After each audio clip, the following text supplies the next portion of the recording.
அன்புள்ளம் கொண்ட கடகராசி அன்பர்களே, உங்கள் அனைவரையும் பாமன ஜோதிடம் சேனலுக்கு அன்போடு வரவேற்கிறேன். இந்த வீடியோவில் மார்ச் மாதம் 2025 கடகராசிக்காரங்களுக்கு எப்படி இருக்குன்னு பார்க்க போகிறோம். அவங்களுடைய வேலை எப்படி இருக்குது, தொழில் பண்ணுறவங்க பிஸ்னஸ் பண்ணுறவங்களுக்கு எப்படி இருக்குது, திருமணம் அது சம்மந்தமான விஷயங்கள் எப்படி இருக்குது, பண வரவெல்லாம் எப்படி இருக்கும், உடல் நலம் எப்படி இருக்கும் அப்படின்னு பார்க்க போகிறோம். நம்ம சிக்கலான வார்த்தைகளை போட்டு நம்ம ராகு கேது அப்படின்லாம் போட்டு நம்ம கொஞ்சம் சிக்கலாக சொல்லாமல் எளிமையாக சொல்லலாம் அப்படின்றது தான் என்னுடைய எண்ணம். வாங்க இந்த வீடியோவில் போய் பார்க்கலாம். இந்த வீடியோ கடைசி வரைக்கும் ஸ்கிப் பண்ணாமல் பாருங்கள். உங்களுடைய கமெண்ட்ஸ் இருந்தால் அதை தெரிவிங்க. நீங்கள் லைக் பண்ணுங்கள், ஷேர் பண்ணுங்கள், சப்ஸ்கிரைப் பண்ணுங்கள். வாங்க நம்ம வீடியோவில் பார்க்கலாம். இப்போ முதல்ல கடகராசிக்காரங்களுக்கு வேலை தொழில் இதெல்லாம் எப்படி இருக்குன்னு பார்க்கலாம். இந்த மாதம் மார்ச் மாதம் வேலைப்பளு அதிகமாக இருக்கும். உங்களுக்கு ஒர்க்கு லோடு கூட இருக்கும். ஆனால் இந்த டைம் தான் உங்களை திறமையை ஒர்க் பண்ணி நீங்கள் உங்களுடைய திறமையை நிரூபிக்கிறதுக்கு இதுதான் சரியான நல்ல வாய்ப்பு. அதனால் இந்த வாய்ப்பை மிஸ் பண்ணாதீங்க.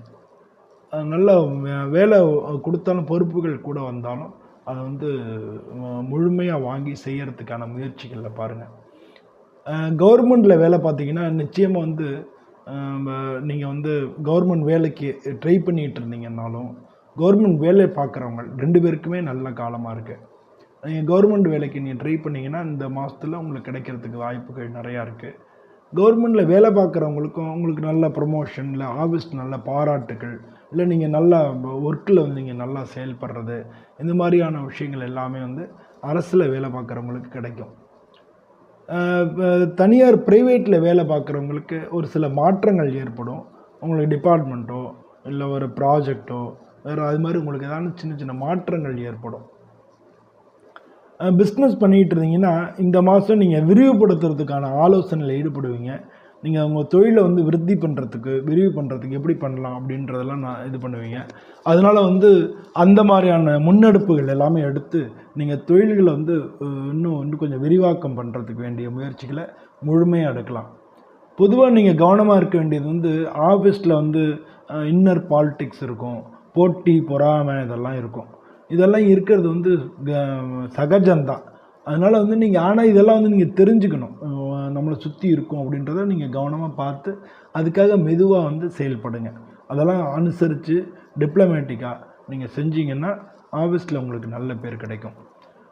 பொதுவாக இந்த மாதம் பணம் அது சம்மந்தப்பட்ட விஷயங்கள் அப்படின்னா செலவு கட்டுப்பாட்டில் இருக்கணும். புது முதலீடு செய்கிறதுக்கு முன்னால் அதை பற்றி 4 பேர்கிட்ட கலந்து ஆலோசிச்சுட்டு செய்யுங்க. ஏன்னா இப்போ உங்களுக்கு அஷ்டமத்து சனி இந்த மாத கடைசியில் தான் முடியுது. அதனால் புது முதலீடு செய்கிறதுக்கு யார்கிட்ட பணத்தை ஏமாந்துடாமல் நீங்கள் அதை செய்யுங்க. நீங்கள் இடம் நிலம் வீடு அது வாங்குறீங்கன்னா அதுக்கெல்லாம் சாதகமாக இருக்குது இந்த காலம். பழைய கடனை அடைக்கிறதுக்கும் இது நல்ல காலமாக தான் இருக்குது. அதனால் நீங்கள் எதுக்கு நம்ம இம்பார்ட்டன்ஸ் கொடுக்கணுன்றதை நீங்கள் முடிவு பண்ணி நல்ல ஆலோசனை பண்ணி நீங்கள் அதுக்கு இம்பார்ட்டன்ஸ் கொடுங்க. பொதுவாக திருமணத்துக்கு முயற்சிகள் எல்லாமே திருமணத்துக்கு யாருன்னு முயற்சி பண்ணிக்கிட்டு இருந்தீங்கன்னா திருமணத்துக்கான முயற்சிகள்லாம் சாதகமாக இருக்கும். அது மாதிரி ஹஸ்பண்ட் ஒய்ஃபுக்குள்ளே அவங்களோட உறவு முறை நல்லாயிருக்கும். உங்களுடைய துணைவருடைய ஆதரவு உங்களுக்கு கண்டிப்பாக கிடைக்கும். குடும்பத்துலேயும் மகிழ்ச்சியாக இருக்கும். பெரியவங்களோட ஆசைகள் கிடைக்கும். நீங்கள் நம்மளுடைய ரிலேட்டிவ்ஸ் கிட்ட வரக்கூடிய பிரச்சனைகளை ஈஸியாக நீங்கள் சாதுரியமாக சமாளிக்க தெரிஞ்சுக்கணும். இல்லாட்டினா அவங்கனால குடும்பத்தில் குழப்பம் உண்டாகும். உடல் நலத்தை பொறுத்தவரை உடல் நலம் சராசரியாக தான் இருக்கும். அப்பப்போ கொஞ்சம் சின்ன சின்ன பிரச்சனைகள், சளி தொந்தரவுகள், இது மாதிரி இருமல், இது மாதிரி சின்ன சின்ன பிரச்சனைகள் போகலாம். ஒரு சில பேருக்கு லைட்டாக நெஞ்சு வலிக்கிற மாதிரி இருக்கலாம், பயப்பட வேணாம். அது கேஸ் அது மாதிரியான பிரச்சனைகள்னு சொல்லிடுவாங்க. அதனால் அதை பற்றி நான் பயப்பட வேணாம். சர்க்கரை நோயாளியாக இருந்தீங்கன்னா உணவில் கட்டுப்பாடு அதை எப்படி பண்ணணுமோ அதுக்கு உங்களுக்கே தெரியும். அது மாதிரி பண்ணிக்கோங்க. இப்போ உங்களுக்கு இந்த மாதம் வரக்கூடிய பிரச்சனைனா தூக்கம் இல்லாமல் இருக்கிறது, வயிற்று கோளாறு, வயிறில் பிரச்சனை இருக்கிறது, இதெல்லாம் இந்த மாதம் வரத்துக்காக இருக்குது. நீங்கள் இதெல்லாம் தவிர்க்கிற மாதிரி உங்களுடைய பழக்க வழக்கங்களையும் உணவுகளையும் வச்சுக்கோங்க. வச்சுட்டாலே உடல் நலத்துக்கு உடம்பு நல்லா இருந்தாலும் வேலை பார்க்க முடியும். அதனால் உடம்புக்கு முக்கியத்துவம் கொடுங்க.